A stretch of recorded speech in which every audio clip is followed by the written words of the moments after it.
The wind here is constant, a low hum that has never ceased since the first breath I drew. It carries the scent of dry grass and cold stone, the same scent that filled the valley of my birth.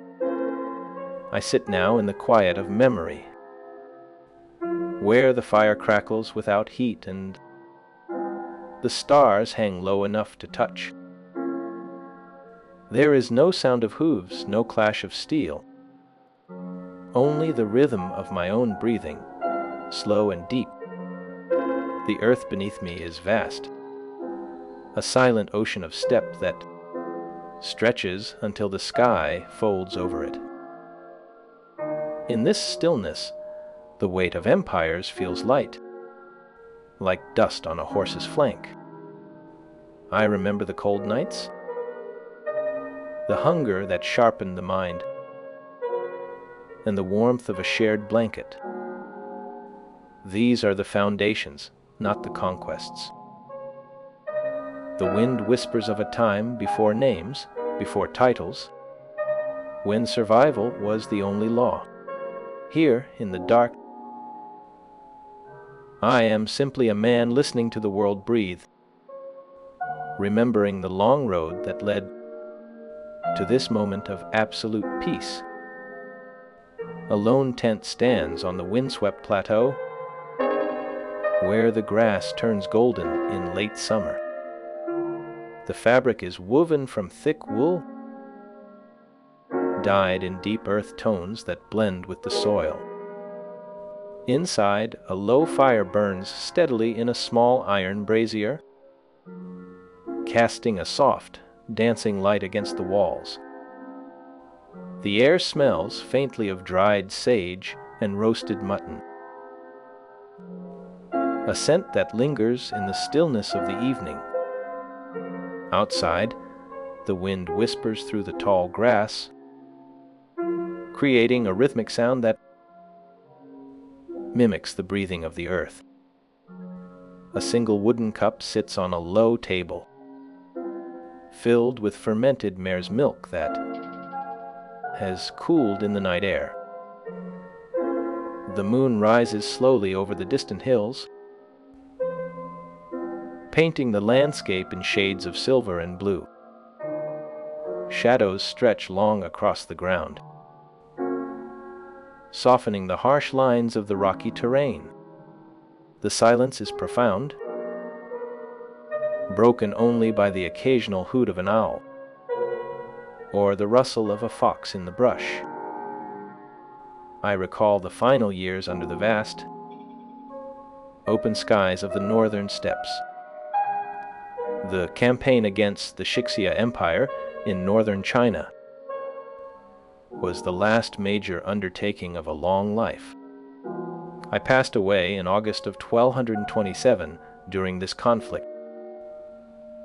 Though the precise cause remains a mystery to those who study the fragments of history, some accounts suggest illness, while others propose injury in battle. The secret history offers limited but valuable insight into these final days. My death occurred while I was still actively commanding forces in the field. The empire I built began to face challenges shortly after my passing, though the full fragmentation did not occur until decades later.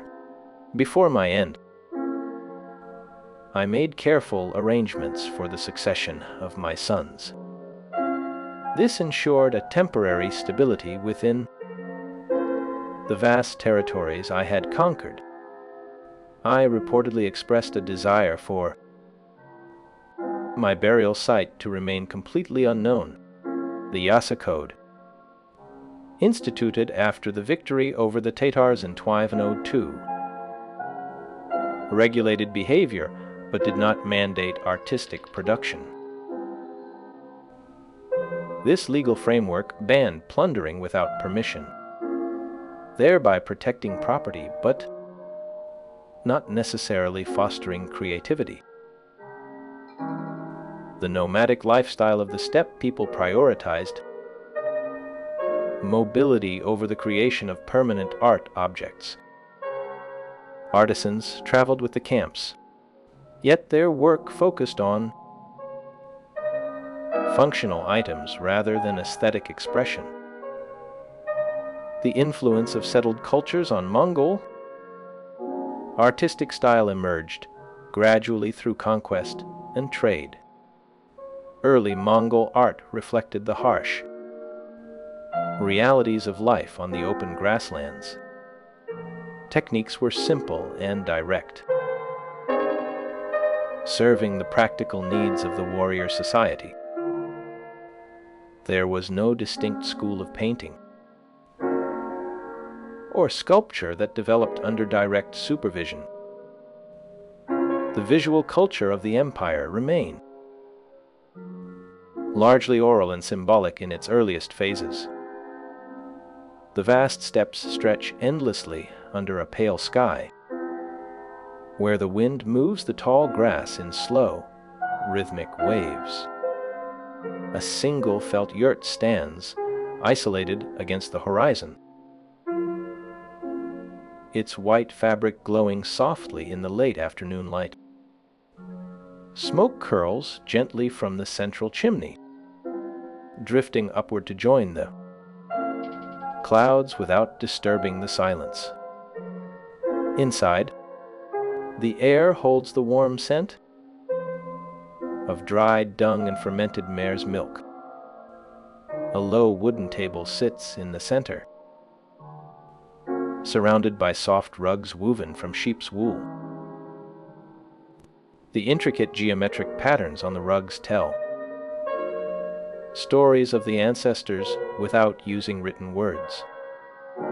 A bronze cauldron rests on the fire, its surface tarnished by years of use and care. The firelight dances across the curved walls, casting long, shifting shadows that move with the flickering flames. Outside, a horse grazes quietly, its head bowed low as it chews the dry grass. The landscape is vast and empty, offering a sense of peace that settles deep within. I was born with a clot of blood in my hand, a sign that the spirits had marked me for something difficult. The red mass clung to my skin like a second thumb, warm and heavy against the cold air of the valley. My father, Yesujai, held me close, his eyes reflecting the firelight that danced across the felt walls of our tent. He named me Temujin for the blacksmith who forged iron. Though I did not yet understand the weight of that name, the steppe winds carried the scent of smoke and dry grass, a perfume that would define my earliest memories. My father was a chieftain, yet our world was small and fragile, balanced on the edge of a knife. When he was poisoned by Tatars, the world collapsed around us with the suddenness of a falling stone. Our clan, the Borjigin, abandoned us without a backward glance, leaving us to freeze in the winter snows. My mother, Holun, became the only shield between us and the void. She gathered roots from the frozen earth and fished through the ice of the frozen rivers to keep us alive. The hunger was a sharp tooth that never stopped biting, gnawing at our bellies and our spirits. My brothers, Bektar and Kassar, were fierce and full of fire, but hunger turned them against one another. The trust we once shared eroded like sand in a high wind. I killed Bektar in a moment of rage, a dark memory that still haunts the edges of my sleep. The arrow struck him in the throat, and he fell without a sound, his eyes wide with shock. We were outcasts, hunted by our own kin, forced to hide in the forests of the Kentai Mountains. The cold was a constant companion, biting through our thin furs and numbing our fingers until they turned blue. We survived on the meat of small game and the berries of the steppe, eating whatever the land offered. It was a life of constant vigilance, where sleep was a luxury we could rarely afford. The wind howled through the pines, sounding like the voices of those who had left us. We learned to read the tracks of wolves and the movement of birds, for these were the only signs of life we saw. The forest was our classroom, and survival was the only lesson we needed to master. I learned to move without making a sound, to walk on snow without leaving a trace. My mother taught me the names of the stars and the paths of the rivers. She spoke of the old ways, of the gods who watched from the sky, and the spirits who lived in the earth. Her voice was a steady rhythm against the chaos of our lives, an anchor in the storm. We found a small cave near a stream, where we could huddle together for warmth. The stone walls were cold, but the fire kept the darkness at bay. I remember the smell of wet wool and the taste of dried mutton. We slept in shifts, one always watching for danger, while the others rested. The silence of the forest was heavy, broken only by the crackle of the fire and the distant cry of an owl. I felt the weight of my brother's death in my chest, a stone that I carried everywhere. It was a burden I would carry for the rest of my life, a reminder of the cost of survival.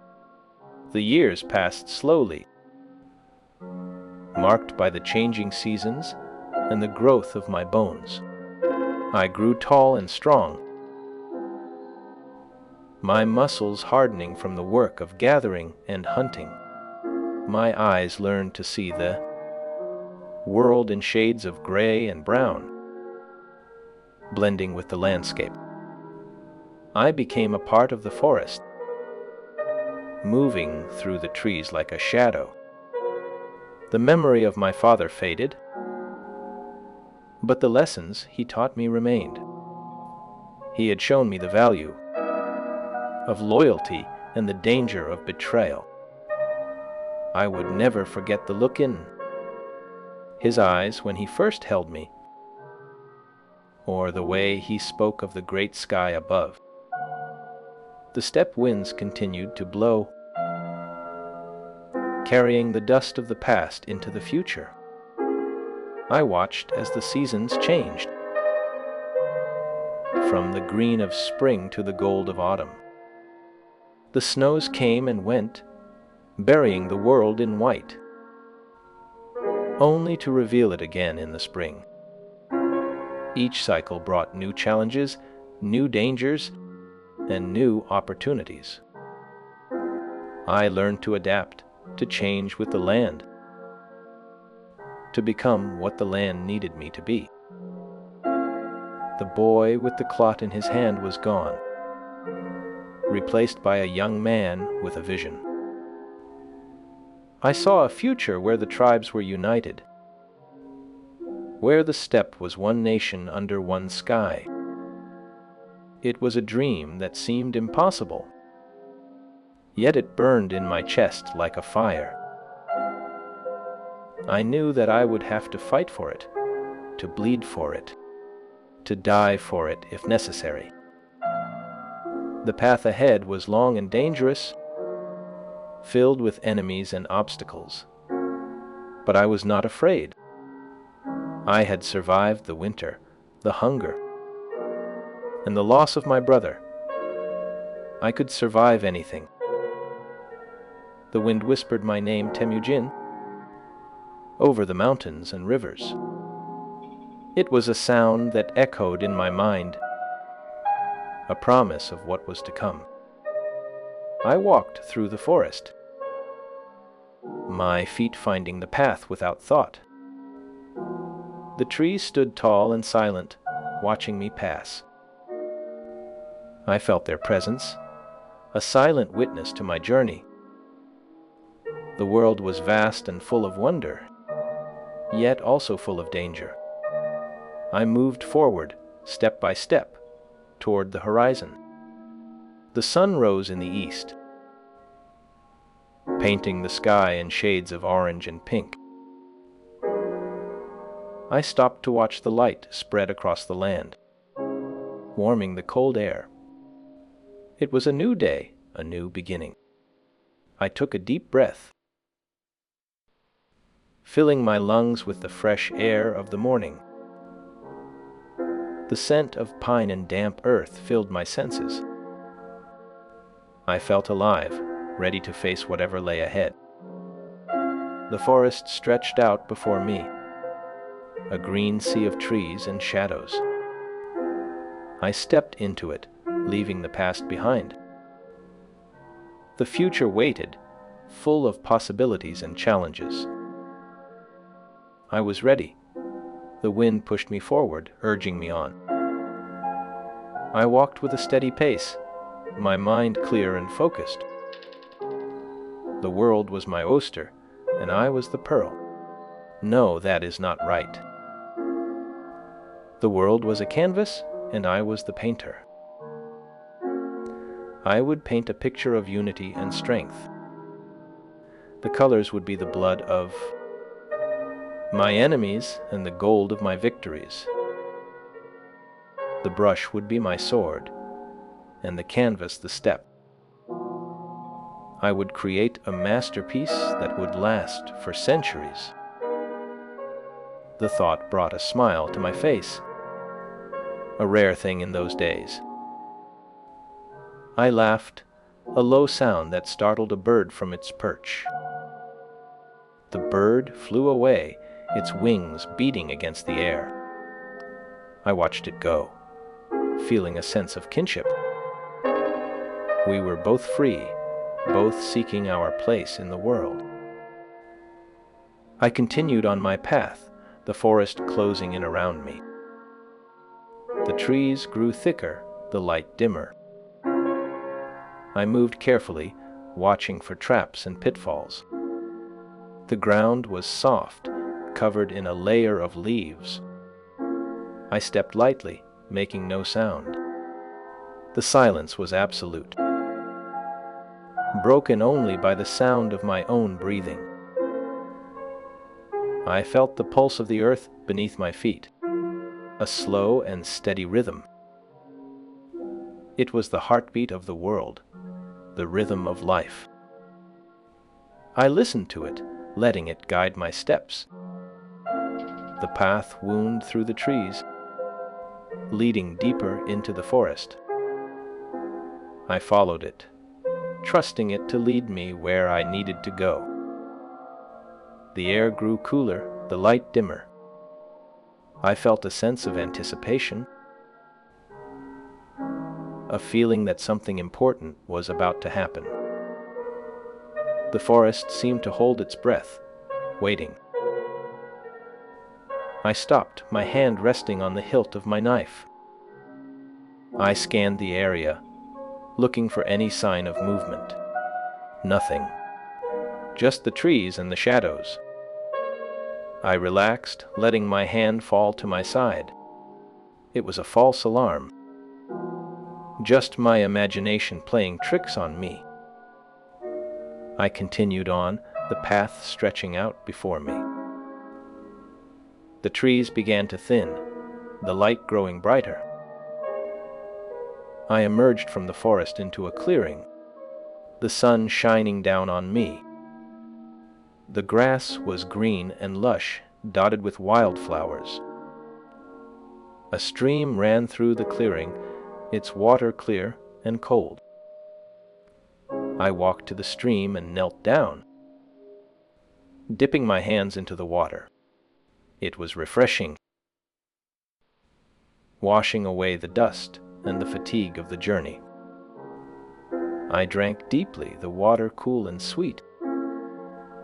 I felt renewed, ready for whatever lay ahead. The clearing was peaceful, a sanctuary in the midst of the wild.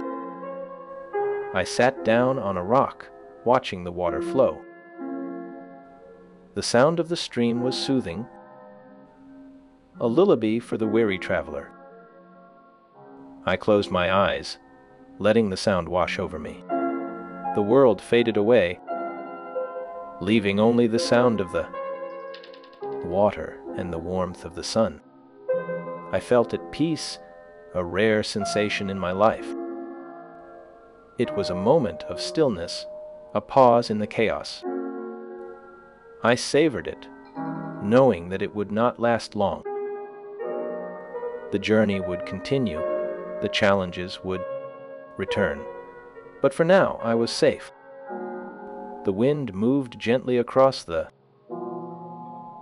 rolling grasslands of the Central Asian steppe, carrying the scent of dry grass and cold stone. Tall stalks of bluegrass swayed in a rhythmic pattern under the pale light of the moon. A single felt tent stood quietly near the edge of a small stream, its fabric soft and warm, woven from the wool of local sheep. Inside, the air smelled faintly of dried milk and burning dung. A small fire crackled softly in the center of the circular room, casting dancing shadows against the wooden poles that supported the roof. Outside, the sound of horses grazing filled the silence of the night. Their hooves made a soft thudding sound as they moved through the dry grass. The stars above were bright and clear against the deep black sky. They seemed to watch over the sleeping world with a calm and steady gaze. The river flowed slowly nearby,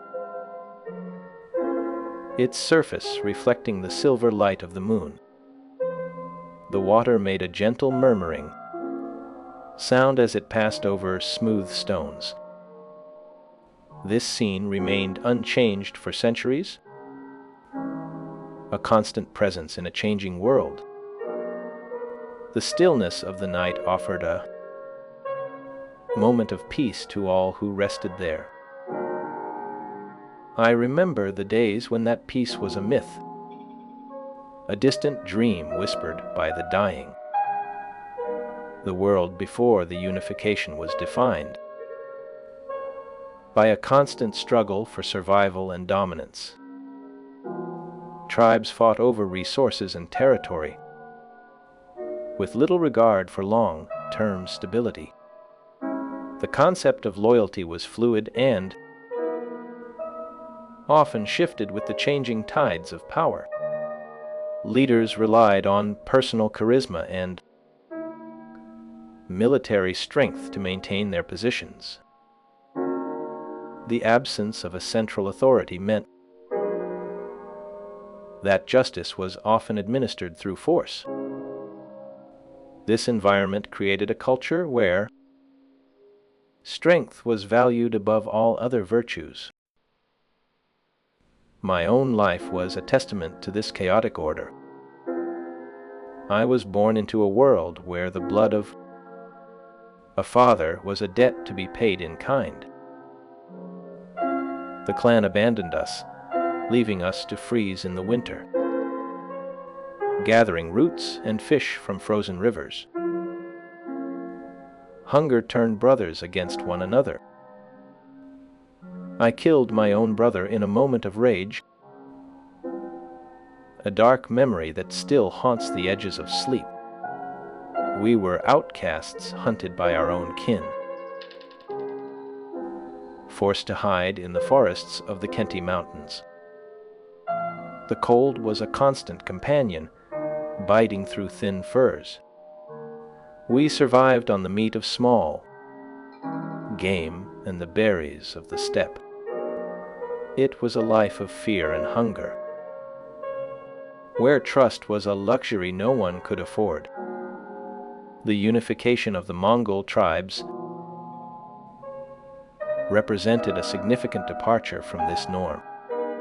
It introduced a new level of organization and coordination to the steppe societies. The transformation was neither immediate nor easy to achieve. It required the gradual consolidation of power through both diplomacy and warfare. I navigated the treacherous waters of tribal loyalties and rivalries with a growing sense of purpose and resolve.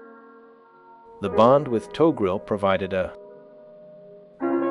crucial lifeline during my most vulnerable years. He was an older man, a powerful figure who saw something in the starving boy. We called each other Anda, a bond of sworn brotherhood that transcended blood. Yet even this bond would fracture under the weight of ambition. The relationship with Jamukha was real, a deep friendship that ended in betrayal and death. These alliances and rivalries defined the political landscape of the time. The diverse tribes of the Confederation eventually united under a singular command. This unification transformed the political landscape of the entire Eurasian continent. The gathering at the source of the Onon River in the spring of 1206 marked the end of the era of constant feuding. A new political order began to take shape under the guidance of the newly proclaimed ruler. The transformation from scattered tribes to a cohesive nation required immense diplomatic and military skill. The old ways of raiding and revenge were replaced by a structured system of law and governance. This shift allowed for the expansion of influence beyond the traditional boundaries of the steppe. The shaman Tebtengri declared that the title was bestowed by heaven itself.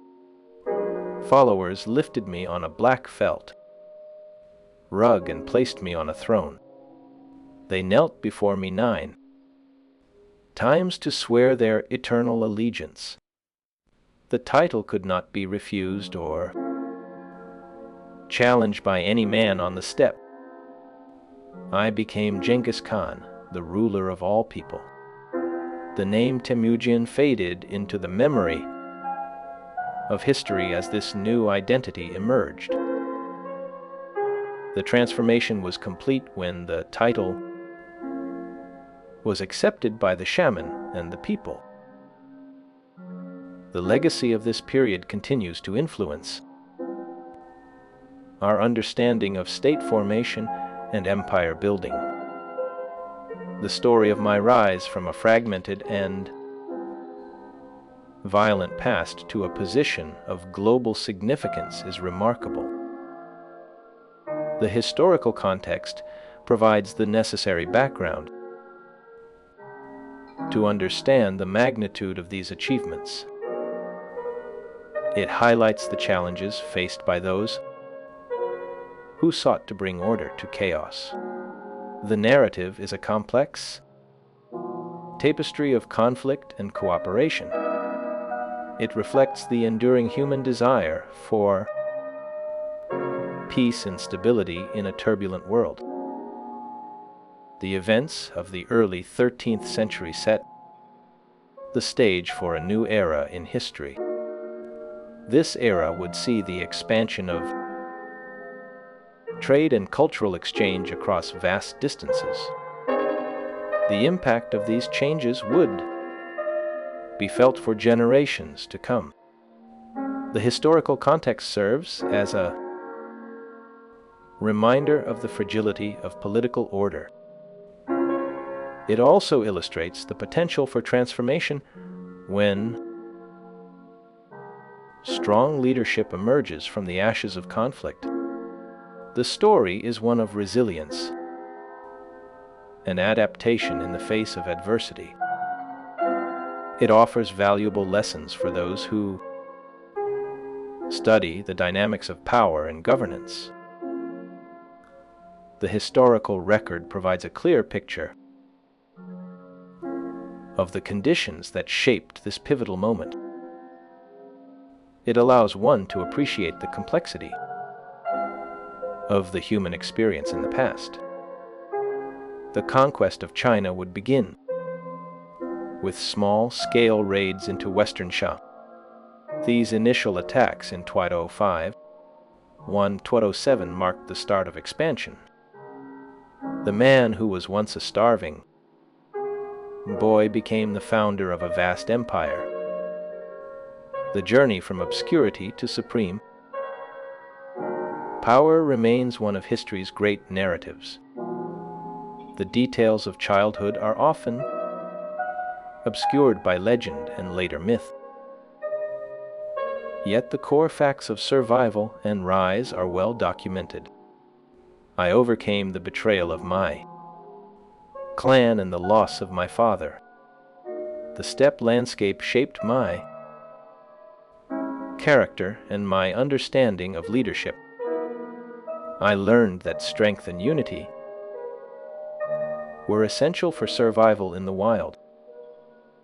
The diverse tribes of the Confederation eventually united under a singular command.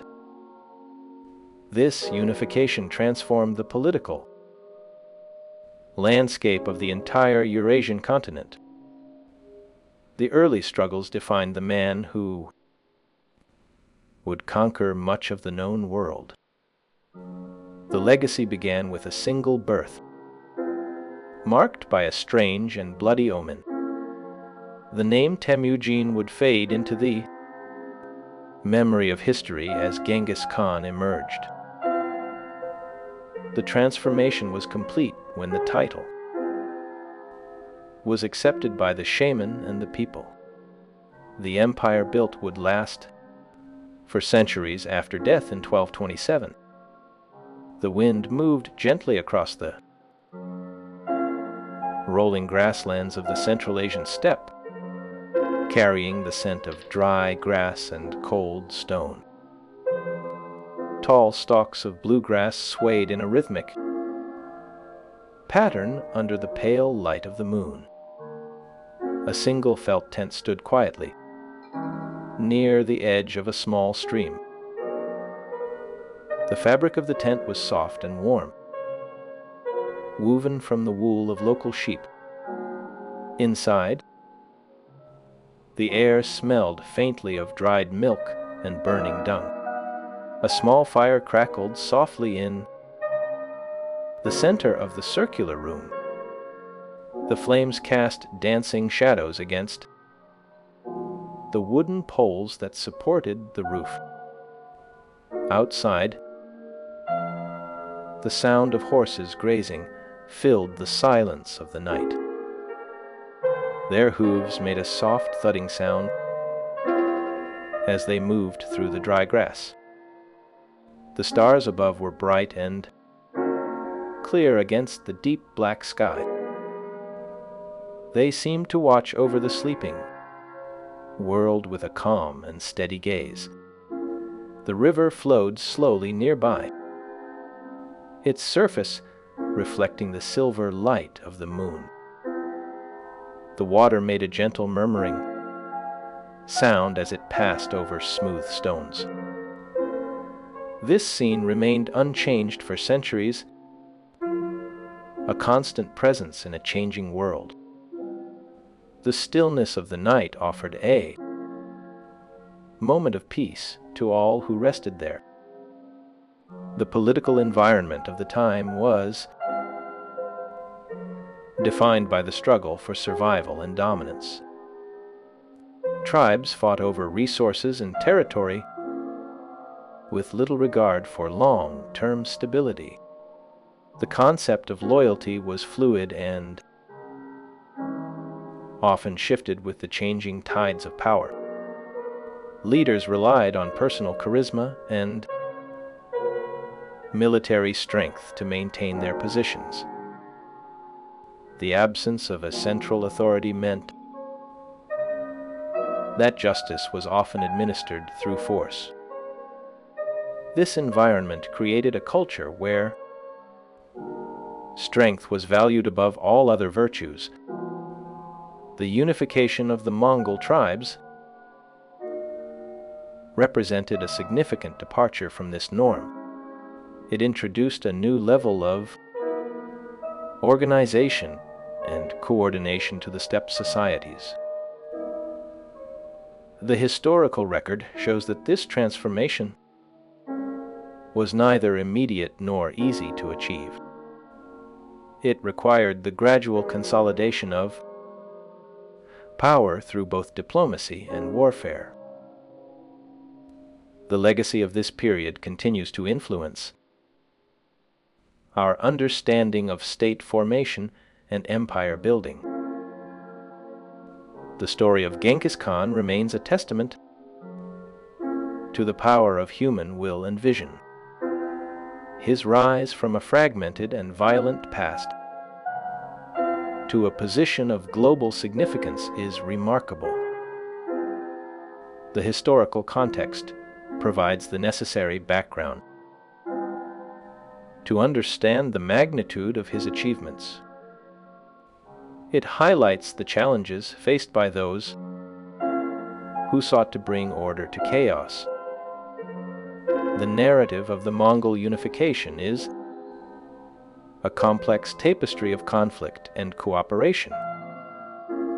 It reflects the enduring human desire for peace and stability in a turbulent world.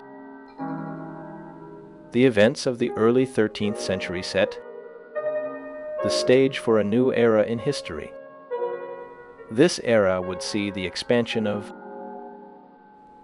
trade and cultural exchange across vast distances.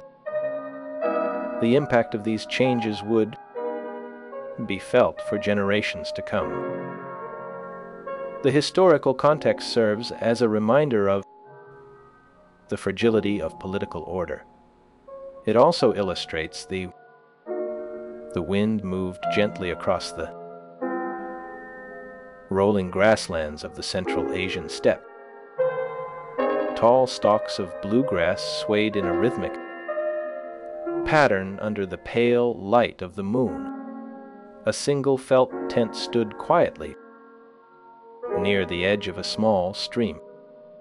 The fabric of the tent was soft and warm, woven from the wool of local sheep.